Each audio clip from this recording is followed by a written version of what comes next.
Hi, I'm Jen Vandermeer, and Amazon just reported its year-end 2018 financials. You'll have to forgive me. This is a company I've become a little obsessed with, so I've been waiting a long time just to get a look at how their 2018 played out. Whoops, so big, it's eclipsing the year. And really just to get a perspective on what's been going on just over the last few years. It's really kind of enormous. The height here represents market capitalization over time. Just kind of zip through, don't get too dizzy. All the way back to the very beginning. Kind of had to go all the way back there, some historical data, hard to get a hold of even, but just remembering when they first started out and their effort with books. And then they had quite a nice jump. They added electronics, they added a little more, tested the waters beyond, made some crazy acquisitions, and then had a really fun time. Let's see, let's go back to 99. Yes, that little jump there. That's, you guessed it, dot-com bubble.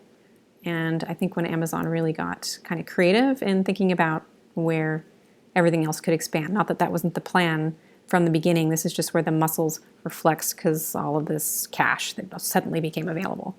The company kind of stayed, I wouldn't say humble, because they weren't emitting any profit for quite a number of years. You can't see that in here yet. This is just representing revenue. And 2005, 2006, some pretty amazing things happen. They start to invest in Prime and Amazon Web Services for the first time. Tiny numbers, what Amazon calls two pizza teams, single-threaded teams. It's how corporate innovation can happen in scale. First, start a digital-first company.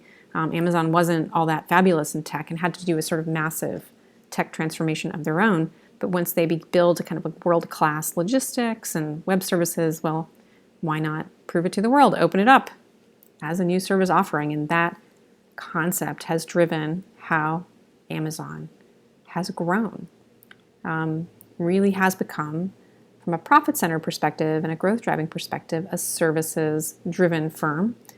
We kind of talk about Amazon, Netflix, Facebook, Apple, Google together. And while Facebook and Netflix and Google kind of have these simple business models of pure advertising or, kind of pure subscription services, streaming and licensing, that's kind of nothing. When you look at Apple, they're doing a massive shift from very high-end devices to services and struggling to do so, if you saw this week in their financials.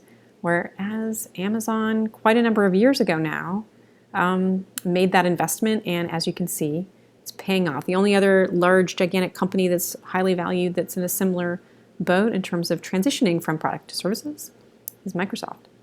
And you will notice that these two companies are often neck and neck for the highest value. So why should you pay attention to this? If you're a company, you're a competitor.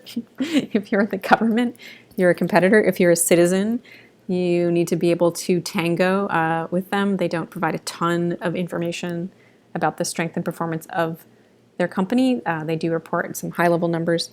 I was just watching them at City Hall yesterday in New York City, and I could say they beautifully run this machine if you look at it from an MBA hat, but as a local citizen, I think they could use some help trying to make friends here.